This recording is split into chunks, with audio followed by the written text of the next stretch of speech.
201, Puerto Madryn, Chubut, Patagonia, Argentina. Transmite Radio Escuela Namuncurá 89.7. Expresión de libertad. No hay una manera de entender las cosas, porque solo existen interpretaciones de las cosas, y cada quien interpreta desde donde le conviene. La diferencia es que lo que a nosotros nos conviene es lo que te conviene a vos, porque acá la agenda la hace la audiencia. Hay otra manera de ver las cosas, hay otra manera de decir las cosas, porque hay otras cosas y hay otra agenda. Bisagra. Quinta temporada. A partir de las 8 de la mañana, por Radio Escuela Namuncurá 89.7. Expresión de libertad.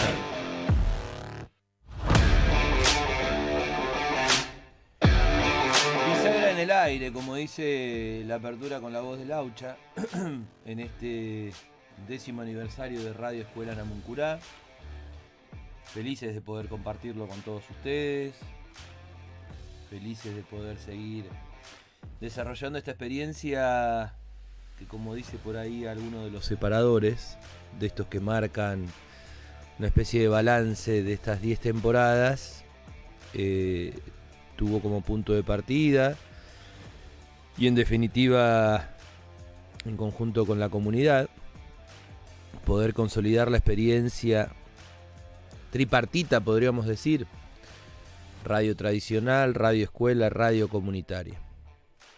Así que de eso se trata, como diría Lito Nevia.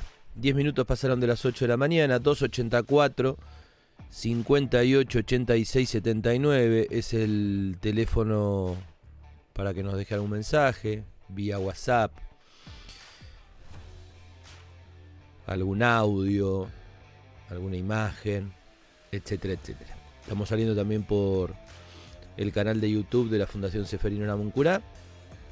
Si estás escuchando por ahí de la manera más tradicional, hablando de tradiciones, y querés pasar la bola para quien escuche la radio de manera distinta, a través de YouTube, por ejemplo, bueno, tiene esa posibilidad. Ahí está la camarita, saludamos a cámara.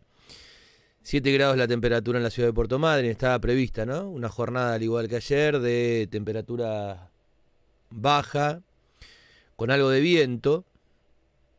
No llega todavía a las ráfagas de vientos que supo tener la mañana de ayer, pero ya andamos en 27 kilómetros en la hora, 48 es el porcentaje de la humedad, la máxima prevista para hoy es de 17 grados, la mínima ya ha sido superada porque se establecía 6 grados, mientras que también, como mencionábamos, de cara a mañana 31, cierre de marzo, hasta el sábado, temperaturas que oscilan entre los 22 y los 28 grados de máxima, para después del domingo en adelante ya volver otra vez a esas temperaturas que van desde los 16 a los 17 grados. ¿Por dónde va la cosa? Bueno, tercera jornada semanal del comienzo del espacio áulico en la escuela 1737 de la Fundación Ceferino Namuncurá. Material que podés encontrar en las redes sociales. Material el último, sobre todo, que ya comienza a hacer producción, tanto en imágenes como en redacción, por parte de los propios estudiantes de la escuela, que tienen una carga horaria tanto en el espacio áulico como en los talleres productivos, talleres de oficio, talleres de comunicación y el espacio de expresión. Una carga bastante importante, ¿no? Hablando de carga horaria, con una característica que se da, y me parece que debería ser una lectura que la dirigencia tiene que tener en cuenta,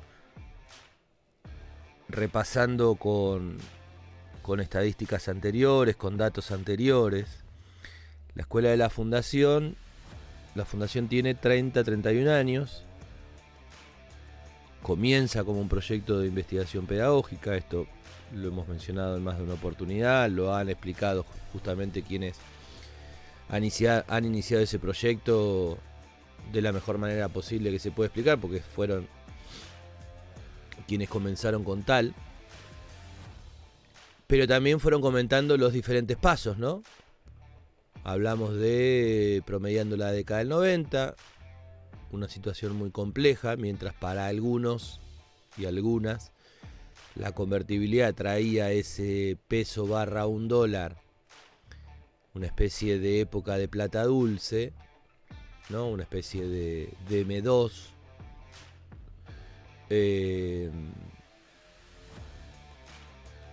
La adquisición de artefactos en cuotas, la posibilidad de viajar al exterior de una manera, llamémosle, más barata para otros, y otras comenzaba a romperse ese tejido social que tiene, si se quiere, como punto de eclosión ya con el gobierno de la Rúa de la Alianza en el 2001, justamente a finales del 2001, aquel estallido.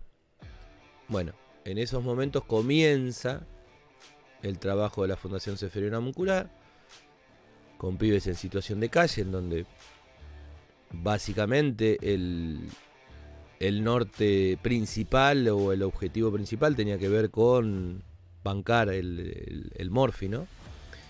Que pudieran morfar. Y ya en el aspecto ligado a la educación, alfabetización, terminalidad, hasta que se empieza, bueno, a profundizar la investigación, y eso deriva en una escuela de nivel medio que primero fue anexo de la escuela 750 y después de la 775, o al revés. Ahora se me escapa bien la...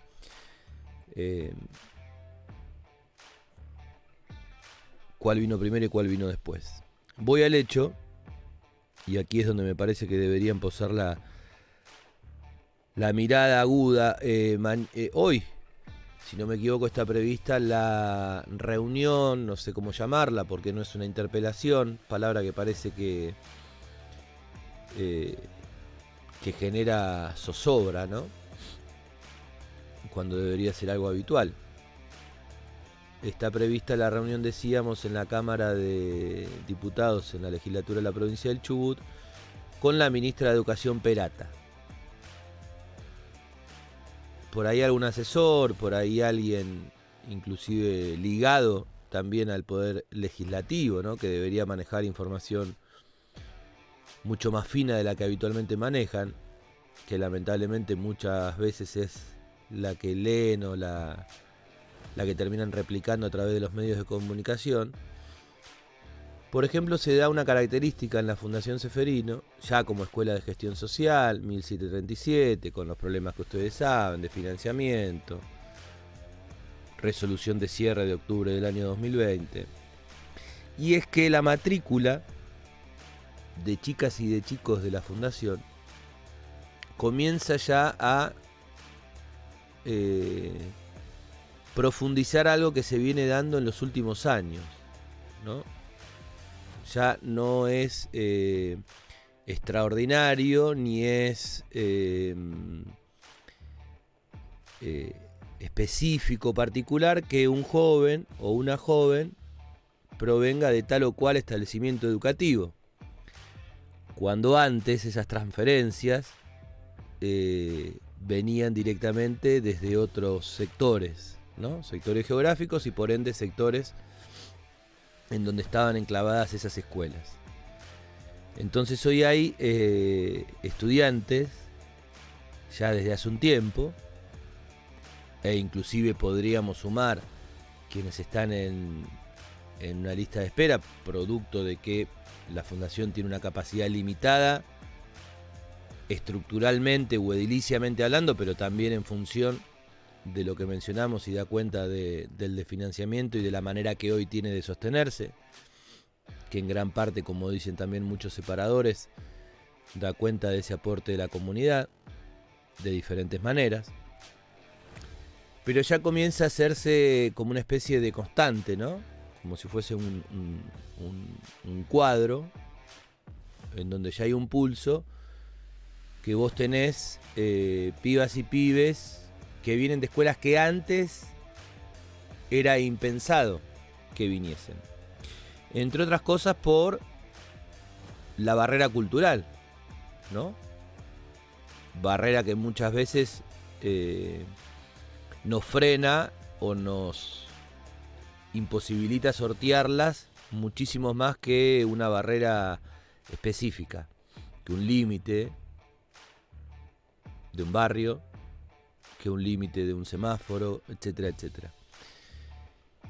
No sé si está analizado ese aspecto.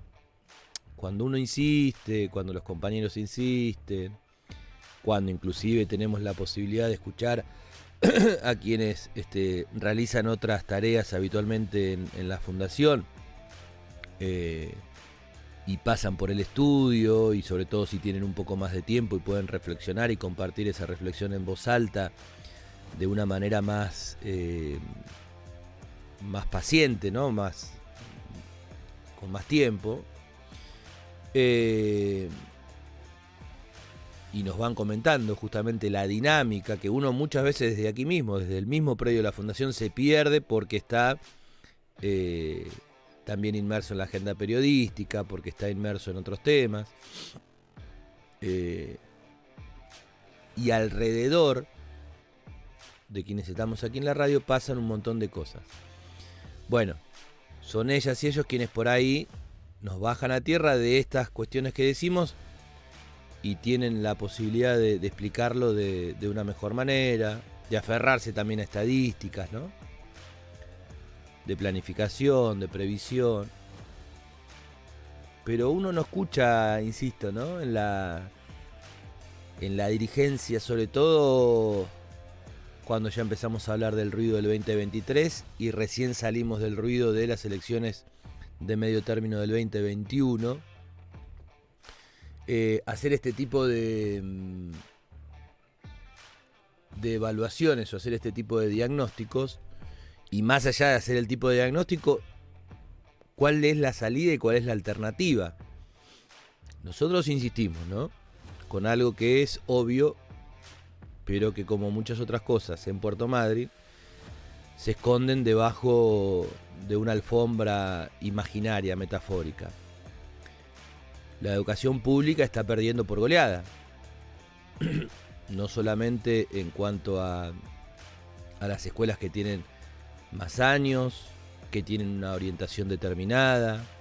Lo vemos en el nivel terciario, como es el Instituto de Formación Docente y sus imposibilidades, pese a que el sábado pasado se graduaron o tuvieron su colación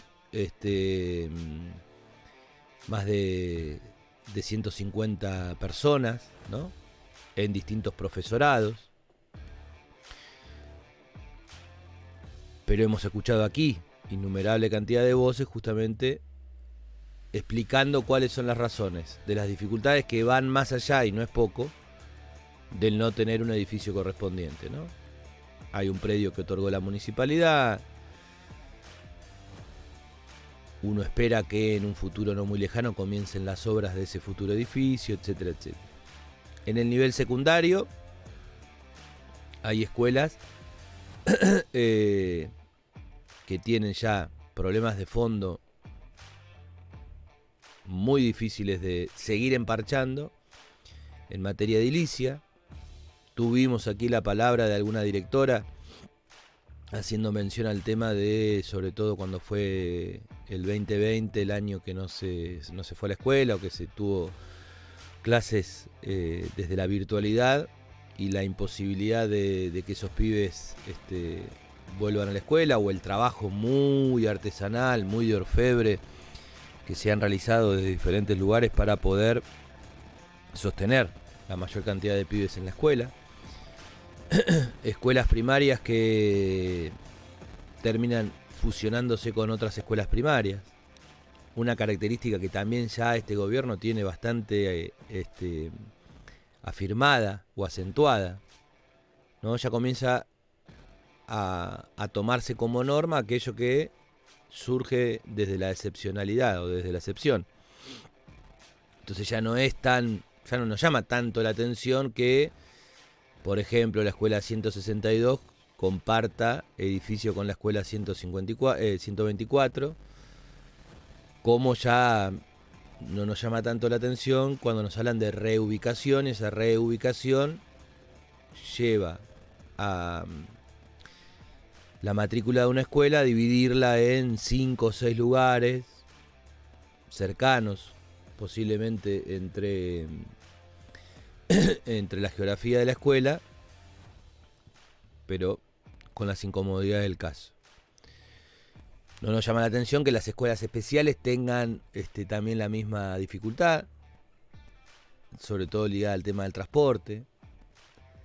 Y mientras por el otro carril, si se quiere, ¿no? Como si fuese una especie de carretera paralela, vemos cómo crece y también a partir de las características que tiene la ciudad de Puerto Madryn, su dinámica, ¿no? Esto de que seguramente va a determinar el censo, del habitual crecimiento explosivo, de la cantidad de gente joven, de muchos chicos en definitiva en edad escolar, etcétera, etcétera. Nos va mostrando cómo crece, como si fuese una torta de un gráfico de unas infografías añejas, no solamente la matrícula, sino también las experiencias de escuelas privadas, ¿no?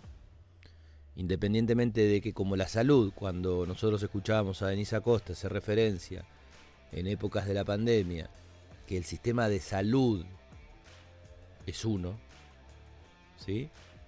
En donde puntualizaba esto en función justamente del rol del cual muchos privados no asumían dentro de la obligación que tienen en el sistema de salud. Lo mismo podemos trasladar al ámbito de la educación. De hecho, en definitiva, por ejemplo, si vamos al organigrama del Ministerio de Educación, hay un área, y ustedes lo tendrán presente hasta el hartazgo, producto de las menciones que hacemos, que tiene que ver con el área de gestión privada.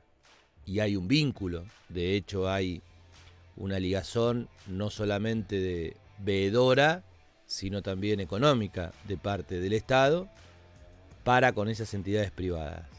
Esto que estamos diciendo o esto que estoy diciendo es absolutamente obvio.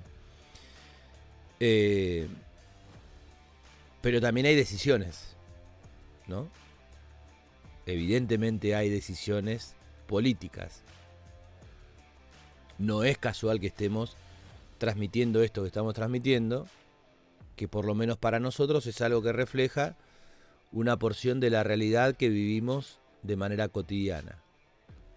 Podrá sentarse acá otra persona, contrastar esta realidad, o explicarla, o dar otro punto de vista, tener otra postura ideológica, etcétera, etcétera, pero me parece que no hay mucho para discutir o para discernir en ese sentido, ¿no? Hay una parte que se está cayendo a pedazos. Nosotros mostramos algunas de esas cuestiones, por ejemplo, a partir de qué y de cómo se va consolidando o de cómo se va gestando y cuál es la dinámica que tenía en otros momentos la escuela de la fundación a la dinámica que tiene hoy. Entonces no es casual que pibes de escuelas que antes, entre otras cosas, por una cuestión de esas barreras culturales, no hubiesen venido a la escuela que funciona en la fundación, hoy encuentren aquí no solamente un lugar para ingresar, sino un lugar para sostenerse y para quedarse. Nosotros nos podríamos quedar como golpeándonos el pecho y decir, bueno, evidentemente las cosas están bien hechas, hay una elección por sobre otra, ¿no? Porque las escuelas de donde vienen esos pibes mal, bien, regular, etcétera, no es que cerraron las puertas definitivamente, siguen con sus problemas a cuestas, lo que sea, funcionando. Pero hay algo en el sistema, evidentemente, que está ajado, que está deshilachándose. Y me da la sensación de que no hay, más allá de algunos biribiris, sobre todo preelectorales, no hay una apuesta concreta en este sentido, ¿no? Vamos a ver qué dice la ministra, vamos a ver si habla de casos puntuales, vamos a ver qué le preguntan también, porque volvemos a las distintas porciones de responsabilidad, ¿no? Aquellos que se llenan la boca de institucionalidad, bueno, deberán tener en cuenta o no los roles de los otros poderes, poder judicial, poder legislativo, esto que mencionamos, ¿no? ¿De dónde extraen la información? La extraen de primera mano porque recorren la provincia, porque recorren los lugares, porque cotejan datos de este último tramo de tiempo, con la pandemia incluida, con la crisis puntual que se vive en la provincia del Chubut desde hace 5 o 6 años, con tramos anteriores, ¿no? De momentos en donde por ahí, como se dice habitualmente, las vacas eran más gordas, ¿no? Hay una manera de poder contrastar y de poder en base a eso también planificar y etcétera, etcétera. ¿Qué cantidad de habitantes tenía Madryn hace 5, 7, 10 años atrás? ¿Qué cantidad de habitantes tiene hoy? ¿Y qué cantidad de habitantes puede proyectarse de cara al futuro? Bueno, de esa manera comenzamos, ¿no? Dejando la pelota en el aire. 8:32, cortina, y nos metemos con la primera nota de Bisagra en la mañana de hoy. Estás en Bisagra. Desde las 8. Pasaron 32 minutos de las 8 de la mañana. La temperatura en la ciudad de Puerto Madryn es de 7 grados. 30 de marzo es sinónimo de una fecha clave en la historia argentina y hay que remontarse a 1982. Masiva marcha popular en la Plaza de Mayo. Un muerto. Y 2 días después, el cambio notable, ¿no? En esa misma plaza, pero sobre todo en cuanto sucedía en la parte más al sur del territorio argentino. Vamos a hablar con Guillermo Huircapán, veterano de Malvinas, una voz siempre específica a la hora de hablar de Malvinas desde la ciudad de Puerto Madryn, o con la mirada madrinense, pero obviamente girando en derredor de todo cuanto conlleva el tema de Malvinas, en un año obviamente muy especial porque se cumplen dentro de un par de días 40 años de aquella vez que muchos, sobre todo jóvenes, llegaron a las islas. Guillermo, gracias por atendernos. Buen día, ¿cómo te va? ¿Qué tal? Buen día, Facundo. ¿Te acordás cuando llegaste a la isla? ¿Qué día? Sí. Mirá, hoy 30 de marzo nosotros estábamos navegando en alta mar. Todavía sin saber específicamente hacia dónde íbamos, si bien ya había muchos rumores cada vez más fuertes. En el caso mío, yo estaba ubicado en las bodegas del buque Almirante Irizar, un rompehielos, que íbamos con nuestra sección allí de ejército hacia Malvinas. Recién el 1 de abril, que vendría a ser el viernes que viene, se van a cumplir 40 años en que, por los medios radiales de la flota que navegaba hacia el Atlántico Sur, el comandante de la misma, Carlos Busser, dice su arenga y nos dice que que al otro día vamos a recuperar Malvinas y que iba a ser un día histórico para nuestra patria, ¿no? O sea que ustedes llegan, serían como, y en tu caso específico, ¿no? Cotejándolo con la experiencia de otros muchachos, de los primeros, de la avanzada.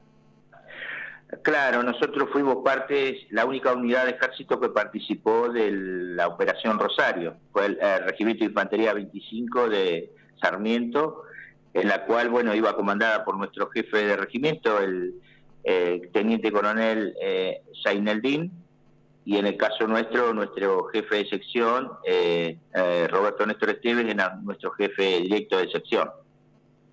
¿Vos hiciste la Marina? No, ejército. Ah, Ejército, sí. está bien. La confusión entonces está cuando mi confusión, ¿no? Cuando decís el tema de la navegación. O sea, ustedes llegaron de esa manera a través del rompehielos Irizar, mientras otros compañeros llegaban de otra manera. Exacto. Nosotros participamos del operativo Rosario. Por eso nos tocó ir en buques. Fue la única unidad de ejército que participó junto a la Marina y todas sus fuerzas en la recuperación el 2 de abril del 82. Estamos hablando con Guillermo Huircapán, veterano de Malvinas. Recordanos qué es el operativo o qué fue el operativo Rosario. Bueno, el operativo Rosario, en términos generales, es justamente una fuerza que se armó en forma especial para recuperar Malvinas, para tomar las fuerzas que allí estaban instaladas y derrocar al gobernador de entonces y pasar Malvinas a la soberanía argentina. Básicamente es eso, y bueno, mayormente fue hecha por la Armada, y nosotros como una unidad especial, muy chica, muy pequeña, sí, participando ahí con los infantes de Marina y con los buzos tácticos.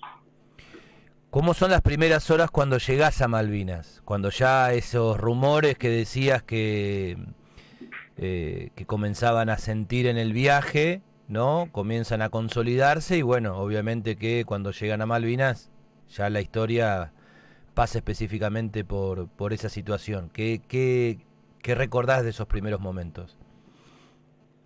Bueno, los primeros momentos eran un poco de euforia, de sentimientos también encontrados, porque sabíamos, o sea, la incertidumbre de las repercusiones que iba a tener el accionar de esta recuperación por la fuerza.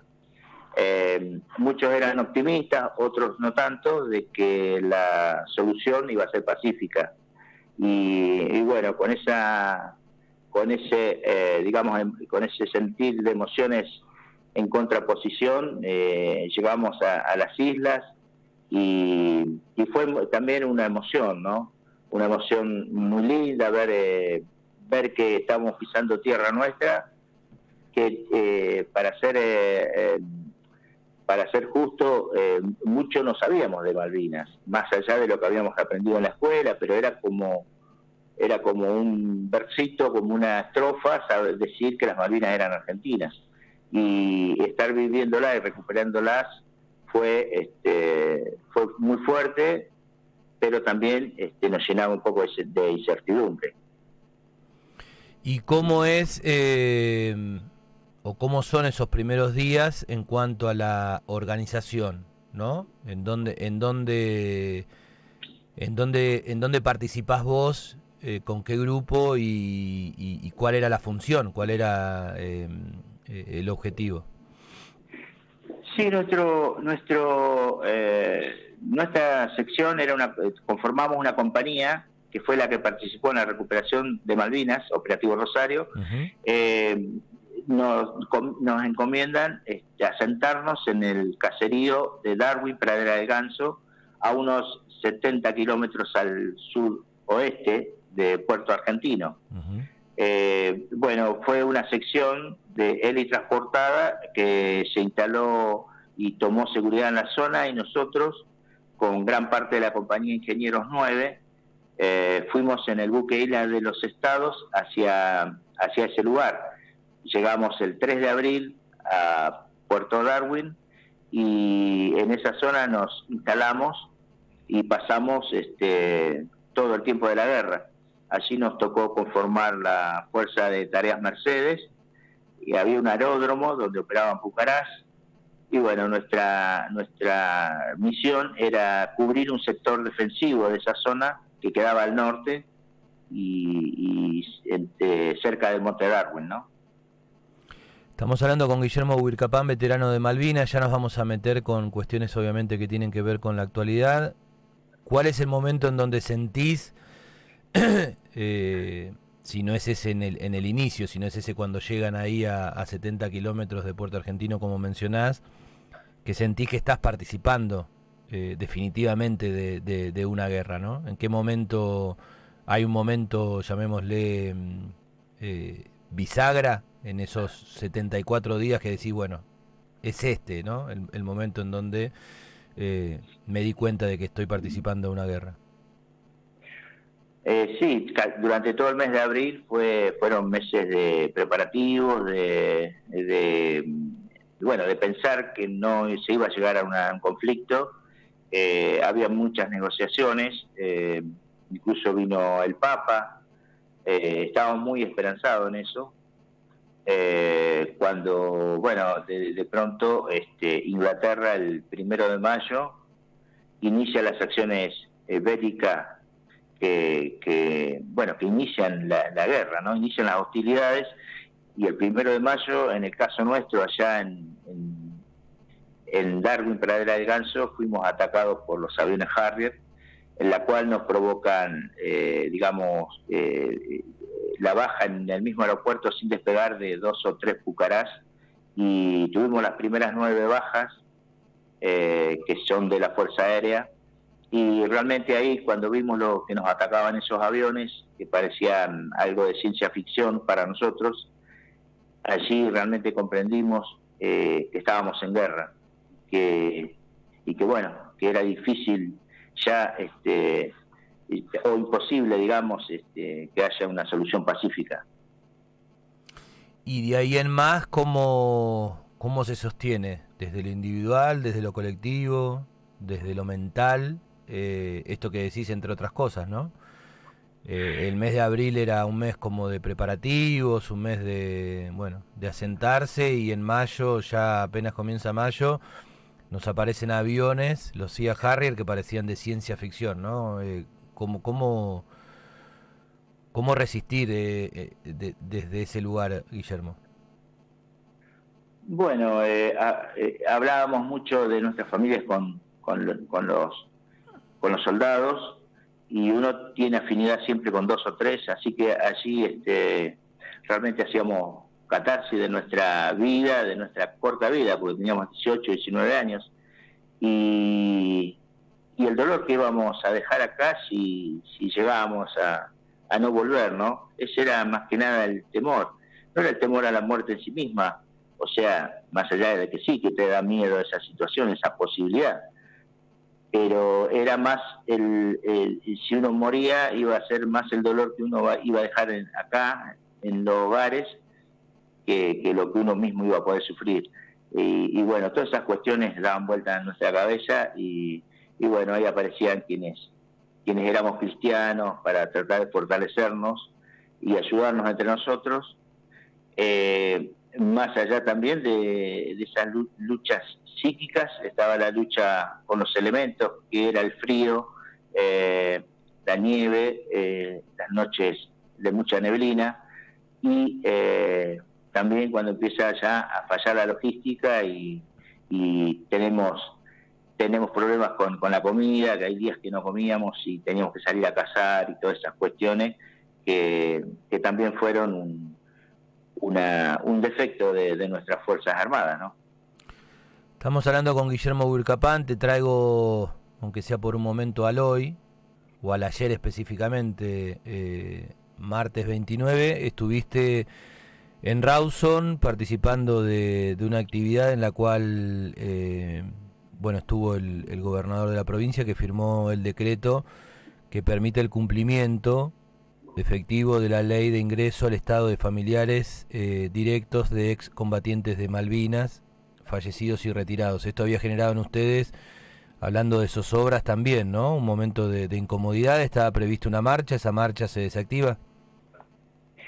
Sí, sí, se desactiva porque ayer el gobernador firmó el decreto que regulariza esta situación, así que el conflicto se destrabó y se comprometieron ya a no tener que vivir estas situaciones que tienen que ser normales dentro de la burocracia del Estado, y sin embargo había casos que de hace 6 o 7 años, una cuestión realmente injusta. En el medio muchos veteranos esperando que su hijo cubra su vacante, lamentablemente fallecieron, y todas estas cuestiones no las queremos vivir. Ayer hablamos con el gobernador, le dijimos que no somos conflictivos, sino que somos firmes en nuestros reclamos cuando hay que serlo, y lo que queremos es pasar un 2 de abril en paz, en tranquilidad, y no en situaciones incómodas como un acampe o una situación de tensión.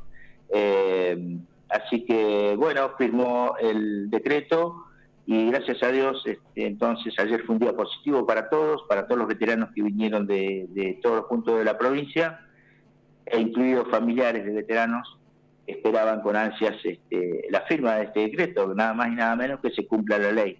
Así que fue un día positivo y esperemos que estas situaciones no se vuelvan a repetir, ¿no?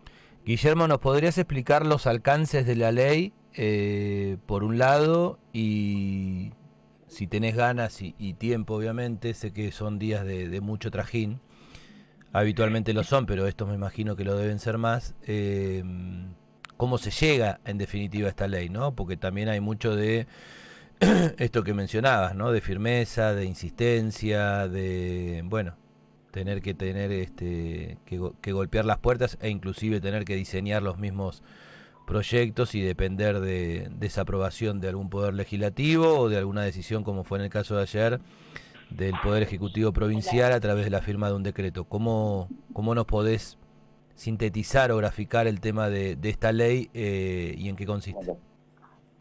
Sí, bueno, esta ley refiere a que es una ley, digamos, que no es original, sino que surge de convenios colectivos de trabajo, incluso de algunas áreas del Estado provincial y nacional, en la cual un trabajador, por ejemplo, Vialidad Provincial, un trabajador que se retira tiene un derecho a que su hijo ingrese a cubrir su cargo. Y estos convenios colectivos de trabajo y leyes son indefinidas, o sea, en el tiempo.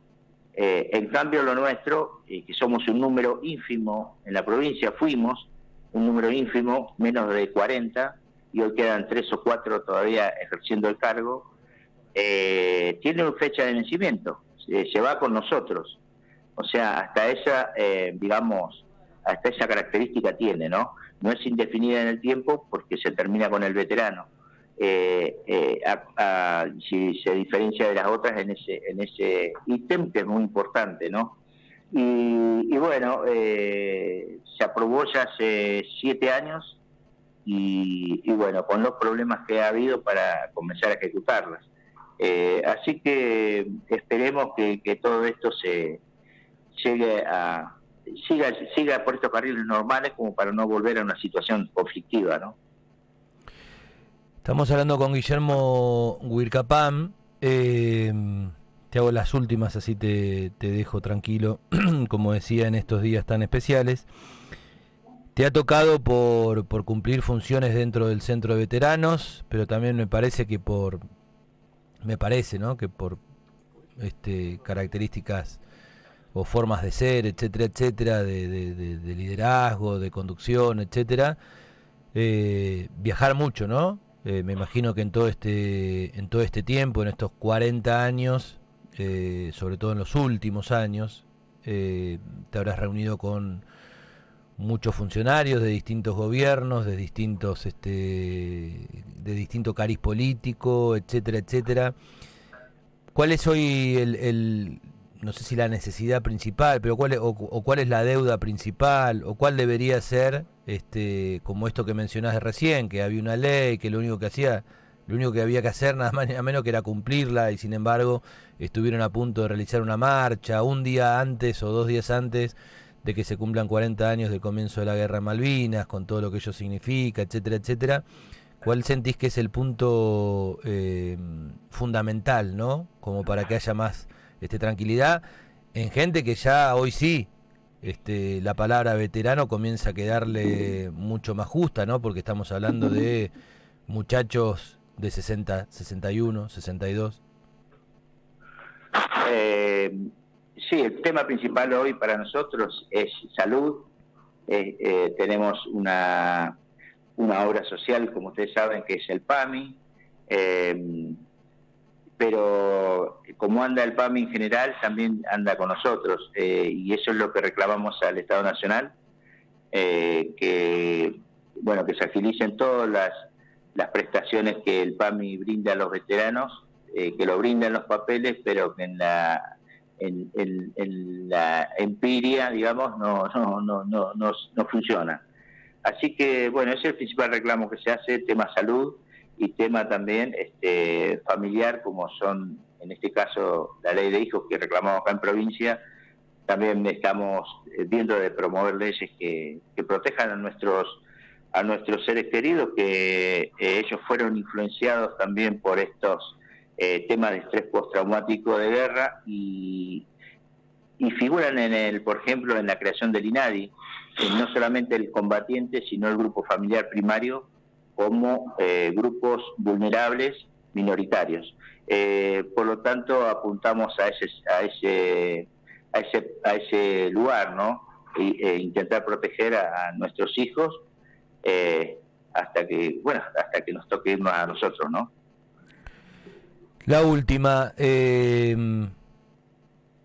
correginos si no es así, pero por ahí uno estaba como, por cuánto significa Puerto Madryn, la Patagonia en general, pero Puerto Madryn en particular, ¿no? Con respecto a la causa Malvinas, estábamos expectantes cuando comenzó a hablarse del calendario de los 40 años, me imagino diferentes conmemoraciones, etcétera, etcétera.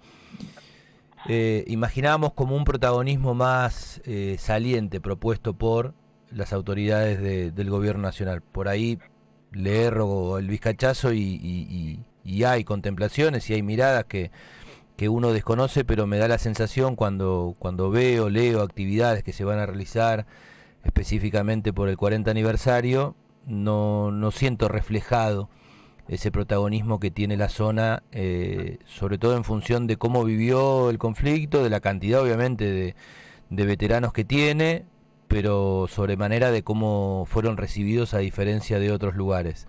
Corregime si esto no es así y complementanos, si te parece, para cerrar, justamente las distintas actividades, no solamente a nivel local, a nivel provincial, sino también a nivel nacional, en donde lo va a involucrar a ustedes, a los veteranos, ya sea de Puerto Madryn o de la zona. Sí, mira, las actividades a nivel provincial, el acto central se hará en Comodoro, donde va a ir el gobernador, y cada ciudad hace su propio acto. Nosotros aquí en Puerto Madryn ya está trabajando nuestra comisión, nuestro presidente Belmar tiene todo ya programado en conjunto con otras autoridades que trabajan ahí, gente del municipio y otras personas voluntarias, ¿no?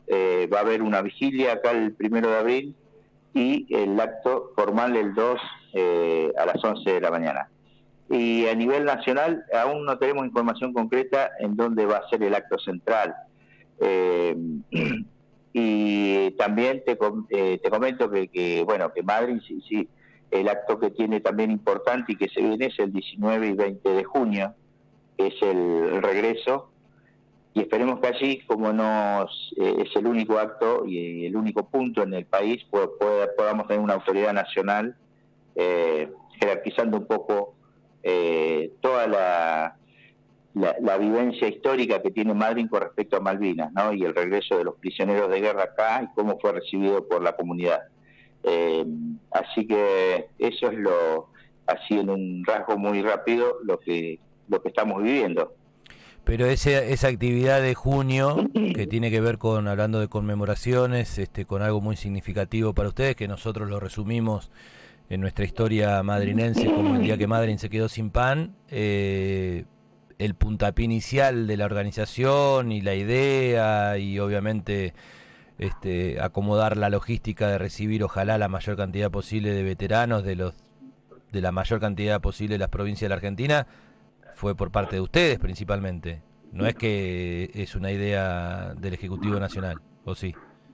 No, del Ejecutivo Nacional no, es de nosotros, de autoridades municipales, de autoridades de instituciones intermedias, o sea, eso surge más que nada del sentimiento madrinense, Exacto. de recordar las vivencias nuestras. Y después, vos sabés que también después vivimos el madrinazo. O sea, Madryn tiene eso está en el subconsciente, en los genes del madrinense, está el recuerdo de Malvinas y todo lo que implicó eso. Y todo surgió de acá, sí, sin ninguna duda. No surgió del Estado Nacional ni nada por el estilo. Y se fue instalando y ahora tiene repercusión nacional, está teniendo cada vez más. Y bueno, porque corresponde, porque es un hecho histórico que pasó acá en Madryn y es un hecho que nos hace sentir orgullosos de la comunidad que tenemos, ¿no? Guillermo, te agradezco estos minutos.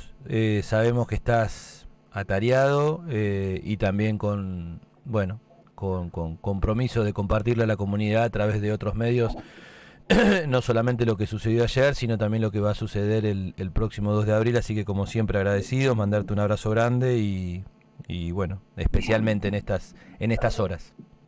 Bueno, muchas gracias, Facundo. Yo también te mando un abrazo grande y a disposición siempre, ¿eh? La palabra de Guillermo Ubilcapán, veterano de Malvinas, uno de esos, lo decíamos, ¿no? Por una cuestión de características, ya nos vamos a la pausa, ya nos vamos a la música, por características de conducción, de liderazgo, de consolidación seguramente también, de proyectos que lamentablemente otros veteranos y otros compañeros no pudieron tener. Es una referencia ineludible a la hora de hablar de cuánto fue, pero también de cuánto es y de cuánto debería venir, ¿no? En derredor de Malvinas. Y esta sensación de orfandad histórica, ¿no? Que en definitiva se da la mano, si se quiere, con aquellos momentos también de hace 40 años, y mire que han pasado circunstancias bajo el puente, a tal punto que un artículo ayer de Hugo Alconada Moon en La Nación, usted por ahí escucha el nombre, bueno, uno también por ahí le puede meter algún tipo de colorido a la presencia de Alconada Moon en las Malvinas, y sobre todo a partir del título, ¿no? Y en relación a la actualidad que se vive en Ucrania y en Rusia, etcétera, etcétera. Pero bueno, traslada cuánto sería el sentimiento del habitante de Malvinas para con la Argentina, ¿no? Y bueno, parece que eso también tiene mucho que ver con esto que recién mencionaba Ubilcapán, con respecto a el tema, hablando de agenda y hablando de cuestiones centrales. 1 minuto para las 9 de la mañana, la temperatura trepó 1 gradito más, así que si viene escuchando la radio desde hace un rato, ahora estamos en 8 grados, la máxima de 17. En la operación técnica, el compañero Marcos Rodríguez con S, digo por si lo quiere buscar, si quiere buscar garage, su lado más público de la vida, bueno, tenga en cuenta esa sutileza. Es Rodríguez con S, no con Z. Ya venimos.